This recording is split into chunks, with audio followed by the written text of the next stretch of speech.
This video is a film study focused on Sam Laporta with an eye or reflection back on the 2026 NFL Draft when Brad Holmes and the Detroit Lions front office didn't take a tight end. Laporta, coming off of a back injury, and then surgery, I believe, will be returning for 2026, along with Brock Wright. It says a lot, if you ask me, that Holmes and those guys did not select the tight end at the time that they make their pick of Jimmy Rolder, the inside linebacker from Michigan, who I've just now started to watch film of Tuesday evening into Wednesday morning. 9 tight ends had already been taken off the board. And then the guys who were available, well, Tanner Koziel from Houston was the very next pick at pick 119. So if someone wanted to second guess a little bit, then that would be the place or the location to possibly take one of those guys, in my opinion. Let's get the film started here. I'm going to be using a new program that I have access to. It's called Once Sports Analyzer, Once Sports Telestrator.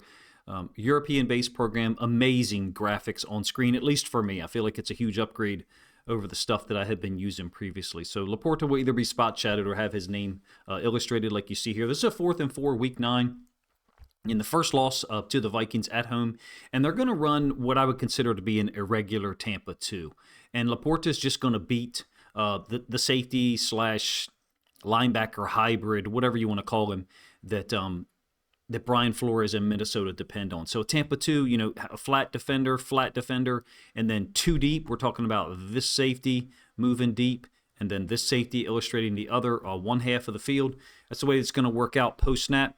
And Laporta starts with like almost 7 yards of separation as far as his pre-snap alignment with the DB of Metellus 44 lined up in off coverage on him, but then Metellus is going to shift to the middle of the field, and basically, Laporta beats him over the top. It ends up being about a little bit more than a 29-yard throw, and I think Laporta just has wide receiver skills. He still does.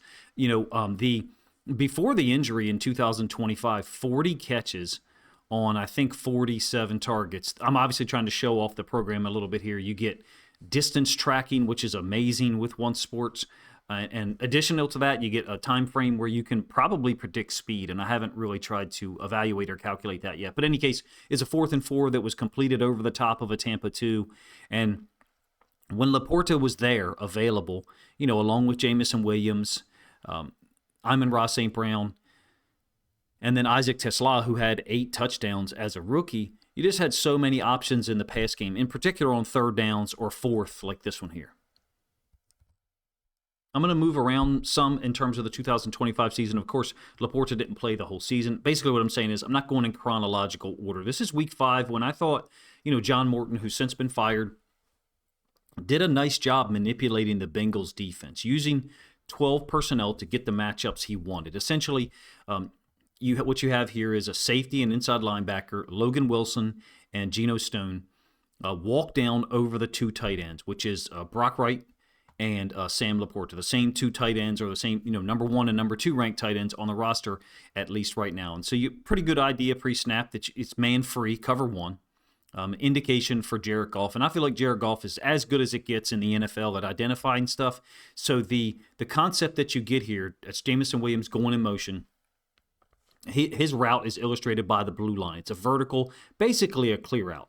In addition to that, Brock Wright, the outside tight end, he's going to block and then slip out into the flats, essentially a delay release. This is a clear out to isolate Laporta on Logan Wilson. And I think that it's borderline unfair, right, as far as what he can do against these inside linebackers. Again, to get to show off some of the distance tracking. The numbers are kind of obscured there for a moment, as well as the magnifier that you see right here that can really give you an idea of the distance or the space created by Laporta against an inside linebacker, or anyone for that matter. I love to use the magnifier function when looking at offensive or defensive line, from the end zone angle. But in any case, this was early in the game. John Morton, Dan Campbell, the offensive staff clearly knew what they were going to get if they utilized 12 personnel, especially on 1st and 10. It is just too easy, right? The layers or levels of manipulation here are really high, and I think that's just, you're afforded more opportunities like that with a talent like Laporta. And here's what I mean.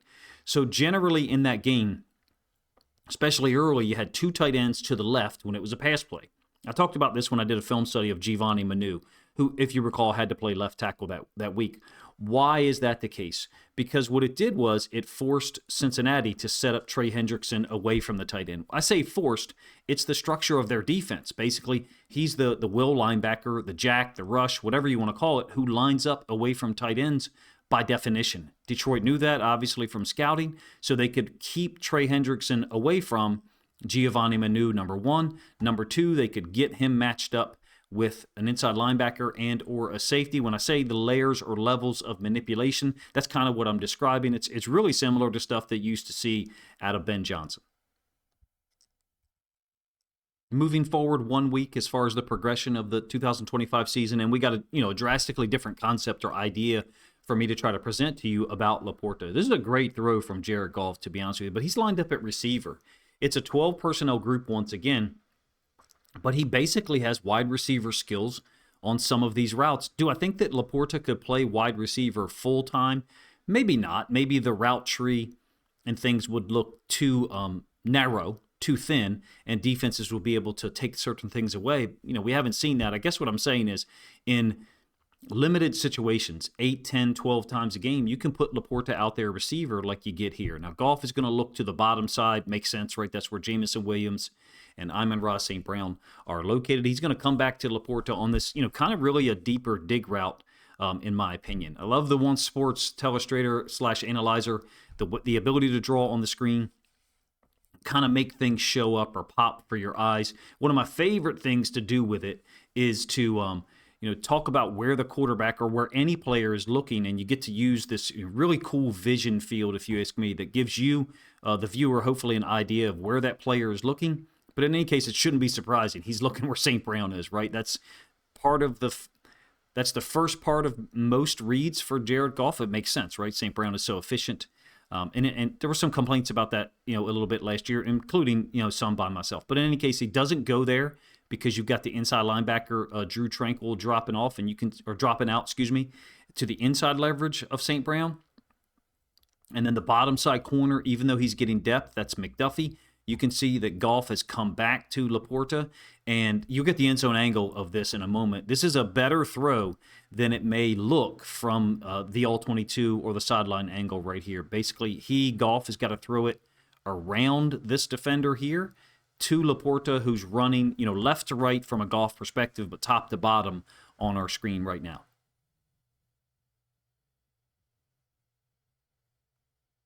Same play from the end zone angle. Laporta is obviously off screen, to our right. You're going to get motion from Brock Wright, right to left on our screen, but, left to right from a Goff standpoint. This is the linebacker 32 that Goff is going to end up really throwing this ball kind of around. You can see he's looking to his right, our left on the screen. That's where St. Brown and Jameson Williams are. And Laporta, the problem with putting a tight end at receiver is, do they get to their route soon enough, right? They're slower, right? They're not as quick.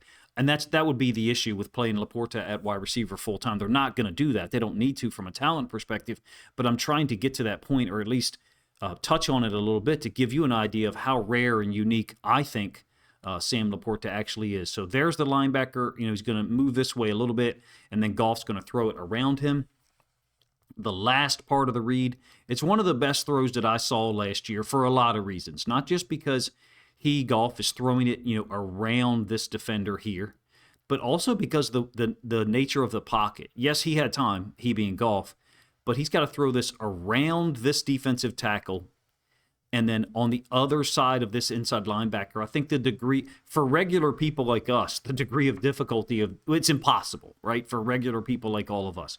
For an NFL quarterback, I still think this is a 8.5 out of 10 as far as difficulty scale, because of the angle that Goff had, or I guess really I could say the angle that he did not. In addition, the mental timeline that Goff had in his, in the back of his mind. To this point in the season, week 6, the offensive line hadn't fallen apart, maybe is the word. I don't know, but we're talking about Laporta. I just think this is a special throw to talk about with Goff. Too often he gets labeled or characterized as, a robotic system quarterback and all of those things. And I think, we got a small illustration here of what Jared Goff can do, even when his timeline, his mental processing has been pushed to the limit as far as how long he should have for the passing concept on that particular play. We'll move away from a discussion about the receiver skills, the wide receiver skills that Laporta possesses, and how often he could play there in any given game. And we're going to focus on him matched up against inside linebackers, generally to the boundary, but one of these examples is going to be to the field. So this one is first to the boundary. This is, of course, the home loss against the Vikings. He's up at the top side of the screen, and he's going to be matched up with a super underrated football player, if you ask me. Wilson, the inside linebacker from Minnesota, who I think was with the Packers, had been with Minnesota earlier in his career, had a fantastic year, if you ask me. Laporta's going to cross his face into the boundary, which is the short side of the field. That's why I show this blue line constantly. This is the boundary, the short side of the field. There's less room up there than there is to the field, the wide side, but it's different in the NFL versus college because you're only talking about 18 feet 6 inches between the hashes in the NFL game. In any case, it's very difficult, even in that shorter space, for an inside linebacker to keep up with Laporta. He's just very agile, number one, getting into his route, get into the space he's supposed to run onto, the boundary side flats here. In addition, it's a good thing that Goff isn't looking down here where St. Brown and Jameson Williams are. Minnesota's playing, various names for it, but I call it funnel, where the corner, the outside corner, has the flats. You've got an inside-out leverage defender. In this case, it's an outside linebacker dropping out. They're dropping out Van Ginkel. They're dropping out Wilson. Kind of a patented stunt that the Vikings used in this game to great effect. In fact, they really went after, I think, Jahmyr Gibbs in pass pro. In any case, Laporta beats Wilson to the flats, and then once he catches the football, he makes people miss. He does this often, and you're going to see a couple of examples of it here as we move forward in the video. 100% healthy Sam Laporta probably didn't need to draft a tight end. When I led with that information or that discussion, it's just because I'm open to it, right? Which tight ends in the draft could make people miss in that short space with that little time? I mean, Sadiq, right? He's super athletic. Eli Stowers, maybe. Oscar Delp tested at a really high level athletically. Justin Jolie is also super athletic, in my opinion. The Ravens drafted a guy in the 5th round. Well, they drafted 2 tight ends, actually, in the 5th round. One was Josh Cuevas from Alabama, but Matthew Hibner, super athletic. Basically, what I'm saying is Detroit, Brad Holmes, Dan Campbell, they like what they've got between him and Brock Wright, I guess, and that's the plan. But back to the Bengals game because it fits with the play that just focused on, and it's the same setup. It's a 12 personnel group, 2 tight ends, Brock Wright and Sam Laporta set up here. They've changed them or switched them now. Laporta is the outside guy. Brock Wright is the inside guy. And so what it has done is it's elicited the base defensive structure for Cincinnati. 5 down linemen, 3-4, I guess, if you want to call it. In any case, 7-man front, 2 high safety structure.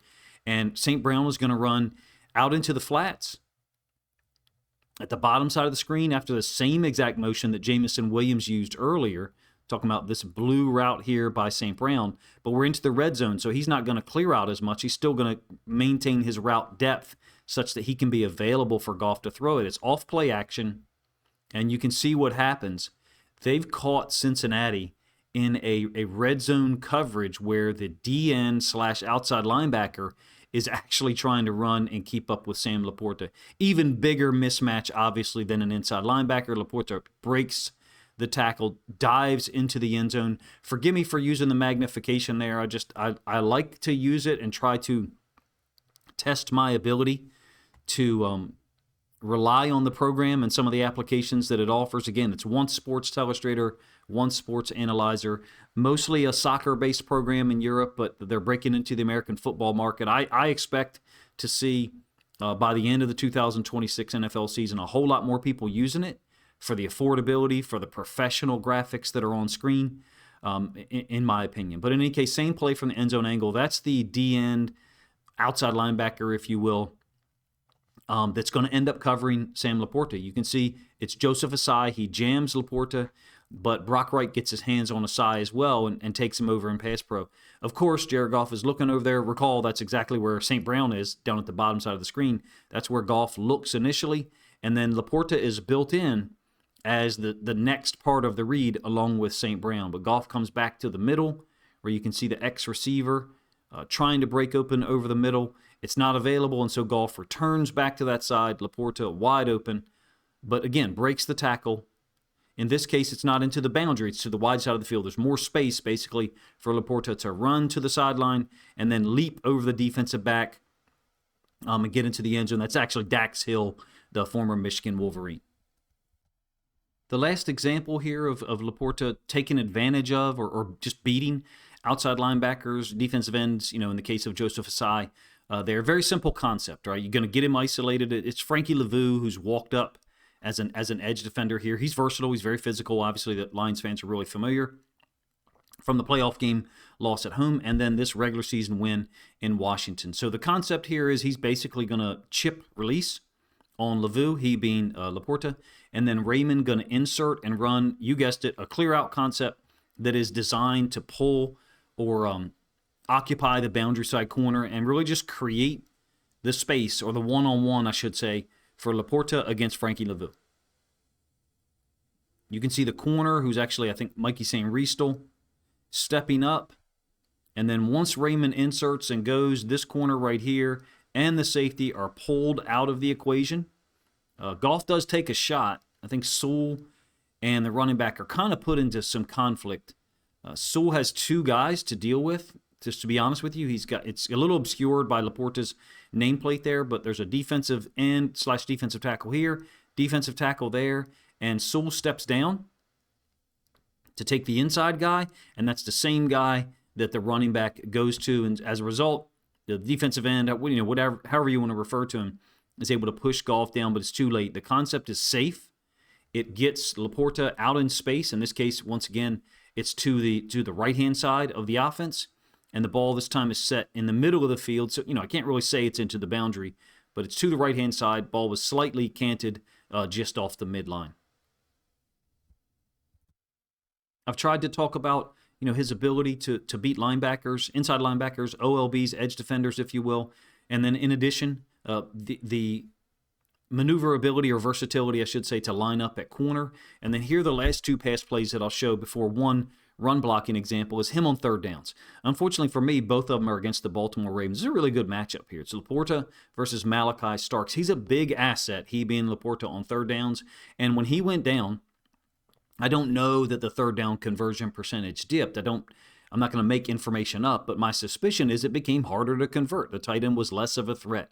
In this case, you've got him isolated because the Ravens are showing that they're playing man. You've got Wiggins down here on Tesla, Awuzie on Jamison Williams, and then right here again, covered up by his nameplate, is Amon-Ra St. Brown, and he's being guarded by Marvin Humphrey.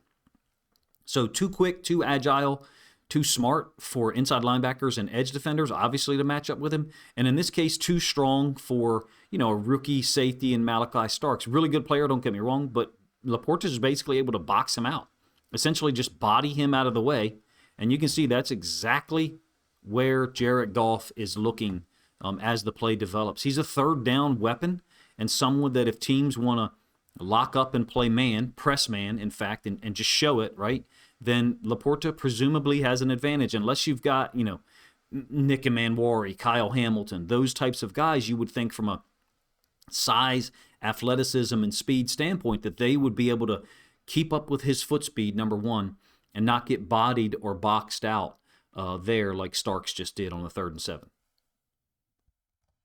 One more pass play. I've tried to, I think, I've decided, I guess I should say, to keep my film studies in the offseason that are player-based a little bit shorter. So 20, 25 minutes, sometimes getting to the 30, 35-minute mark is probably a little bit obscene. So last pass play that we'll cover here, it's another third down, and you guessed it, against the Ravens. It's a 3rd and 8. I think we're into the second quarter here. I believe this is the same drive as the third down conversion I just showed you. So Baltimore's going to play zone from a mug look. And so what I mean when I say mug look is all these guys that are lined up at the line of scrimmage, but it's still a two-high safety structure. So you're talking about Hamilton and Starks, the two-high safety structure. The Ravens have, 4 potential pass rushers, and then 2 inside linebackers in the form of Roquan Smith and Teddy Buchanan, the rookie will linebacker from last year. Laporta's spot shadowed in red up there. He's the number 3. So just testing the integrity of the Lions pass pro, but similarly by mugging up so often. I'll tell you, it didn't bear fruit for Baltimore a ton in 2025. They didn't get to the quarterback, number 1. Number 2, they put some players in disadvantageous positions. And so what I mean is you've got Buchanan and Roquan Smith as pass rusher, trying to rush the passer from that mugged up look. And then 2 OLBs are going to drop out. And it's Mike Green, a rookie, and Tavius Robinson, another outside linebacker, and they're both looking to the bottom side of the screen. Well, there's only one receiver down there. You can actually see Malachi Starks is pointing at something. You've got some kind of coverage bust from the Ravens here. Green, since he's looking to the bottom side, we're talking about right here, isn't going to be able to defend this route at all. Basically, Laporta just sits down, easy throw for Goff. Laporta, professional, high-level professional, receiving tight end who can also block. I'll give just one example here, or one illustration of that in a moment. On these the big play potential, having him go out in 2025, that was a factor in the reduced efficiency for the offense. Basically a lowered ceiling and a lowered floor once Laporta's out. There's other issues, I know. The offensive line, injuries to Mahogany. Sewell was playing, injured or hurt at times, and Decker didn't look like he was 100%. To me, when Laporta is out there, along with St. Brown, Jamison Williams, regardless of who the third receiver is, probably be Tesla more than anything in 2026, you have answers as a Lions offense. You have answers as Jared Goff for where to go with the football, whether it's man or zone. This is essentially a drop zone by Baltimore. These guys, once they drop, they get their eyes back to the quarterback. Zero relationship. Really, Green should have opened with his eyes to 3, meaning he should have opened looking in the other direction to the top side of the screen as opposed to his visual field here. That's why I love the One Sports Telestrator Analyzer program, because it gives you the ability to telestrate, I guess is a better word, for you guys, the viewer or listener, what direction a player is looking and maybe project as to why. When I led in with the example of, should Detroit have drafted a tight end, they certainly shouldn't have drafted one to compete with Sam Laporta for reps, but it was a deep class. And so that was the only, I don't want to say disappointing. That's the only thing that surprised me at all from the draft, is it didn't get one at all. So, some guys that are available, when you take Keith Abney at 157, and I think Abney's a great talent. I have put out 3 different Twitter or X posts on Abney from Arizona State. Played outside corner, oftentimes located into the boundary, but sometimes plays to the field. Just a very balanced corner, feisty, quick on his feet, reacts to underneath routes in a decisive manner. I love Abney's game. I love his potential. Well, I love his potential long-term, but I also like Keith Abney as a guy who could, maybe even get on the field some in 2026. But after he's taken at 157, just before Justin Jolie taken at 152. 169 is Riley Nowakowski, the tight end / H-back from Indiana. Maybe you could look at picking him. The Ravens go Josh Cuevas from Alabama at 173. Joe Royer, 170. Tanner Koziel, Houston. Apparently, that he's reported as being drafted at round 6, so maybe I misspoke a little bit earlier saying that he went at 119. But in any case, I think it's at least worthy of discussing. Why didn't they go a tight end? Does Brad Holmes in the front office think that they're fine there with him and Brock Wright and a couple of other guys that are buried on the depth chart? But in any case, one more play. It's a run concept, and Laporta is going to move out to this strong safety. It's a very similar alignment to what you saw from the Bengals.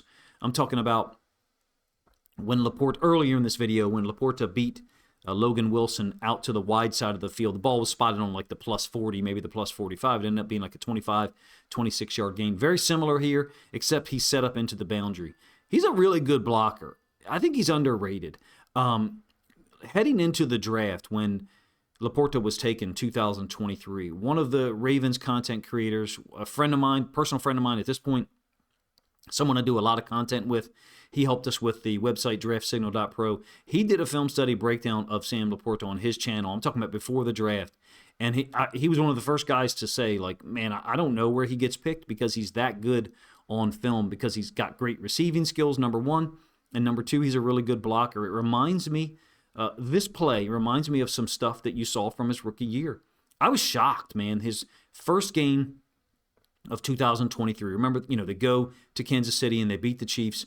He had a great block on an F counter play, the go-ahead touchdown run, to David Montgomery, and he had a couple of other blocks just in that game against the run that was impressive to me. And of course, he had an impact in the pass game as well. This is a really nice job by Christian Mahogany on the backside. I do have a film study about him, hopefully come out in like the next 2 or 3 weeks. I've got a lot on my plate as far as my schedule, but gives you an idea of what Mahogany can get done, scooping, reaching, whatever you want to call it, on the backside defensive tackle. Decker is not able to go get this inside linebacker here on the backside. It's really a 4-3 structure for Cleveland. Gibbs able to weave through the blocks of Laporta on the safety. And then also Brock Wright moving up to the other inside linebacker. I'm calling this guy an inside linebacker. I think it's Devin Bush. That guy an inside linebacker. I think it's Schlesinger or Schweschinger. And then the backside inside linebacker that Taylor Decker is unable to get to. Laporta, if you ask me, is as talented as it gets in the NFL as far as a guy who can play receiver some and give you some legitimate receiver skills, and then also block at the point of attack, block on split zone stuff, get into the backfield occasionally as a fullback and lead block. They normally do that with Brock Wright these days. It'll be a huge talent boost if Laporta is 100%. There was no tight end in this draft, including Sadiq, that can do what Sam Laporta can do. I'm a big fan of Eli Stowers for obvious reasons. Max Clare was a guy that caught me by surprise how talented he was. He's from Ohio State. Didn't get a ton of opportunities from a target standpoint at Ohio State. Makes sense, right? They got Carnell Tate, Jeremiah Smith at receiver. This is a super talented tight end. And he's not just a good enough blocker, he being Laporta. He's very good at blocking. The only reason I said earlier that a little bit of a caveat for this draft, or maybe complaint by me, is the tight end spot, because I feel like in the course of a 17-game season, especially for Laporta to be coming off a back injury, that maybe you could have supplemented the talent there from a blocking standpoint. Riley Nowakowski in the 5th round looks like an option, but I wouldn't second guess that Abney pick at all at 157. To me, when I watch the film of Rolder versus Abney, I see a better player in Abney. Maybe that's because he's in so much space and he's in coverage, and it's a little easier to evaluate those things. That's the only complaint that I would have had from this draft at all, or pseudo complaint is how I should say it, because I think Brad Holmes and those guys did a great job. Miller at pick 17, possibly exploring a trade up. I think that Holmes was on the phone with Eric DeCosta about possibly trading up to pick 14, pending, or once Caden Proctor got taken by the Dolphins, then the math supported, possibly moving up, or at least examining it, looking into it. Actually did trade up to pick 44 to jump the Ravens, which is, super, crazy if you ask me. At pick 44 with Derek Moore from Michigan. Rolder in the 4th. I've watched the film of, still feel pretty strongly that Rolder is a guy who would have been there in the 5th round, but you didn't have a pick early in the 5th round. When I say 5th round, I mean, somewhere in the 135 to 140 range, a little bit sooner than Detroit had picks on the board, because of course they traded away one of the 4ths to go grab Derek Moore. I did, as an aside, I did a review of the Lions draft, and it was a full-length review. If you didn't watch it, feel free to check it out.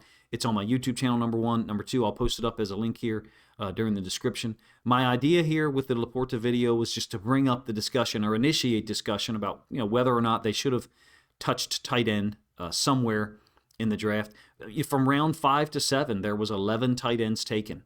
It actually might have been 12. I think I miscounted for a moment. There's Tanner Koziel. I'm still confused about where he was taken as I recorded this. In any case, if you guys enjoyed this film study look at Sam Laporta, along with the discussion of the draft, brief discussion of the overall draft, but really, leaving the tight end position untouched in a draft that was pretty deep at that position. If you guys enjoyed it, please let me know in the comment section, number one. And number two, if you think other Lions fans would like to hear my thoughts about Laporta, the tight ends in the draft, and then also, at least discussing or talking about the trade up, not having that other 4th-round pick to possibly go tight end there. If you think other Lions fans would enjoy all of that, then please consider grabbing a link to this video, sharing it out on social media to help this content get more reach.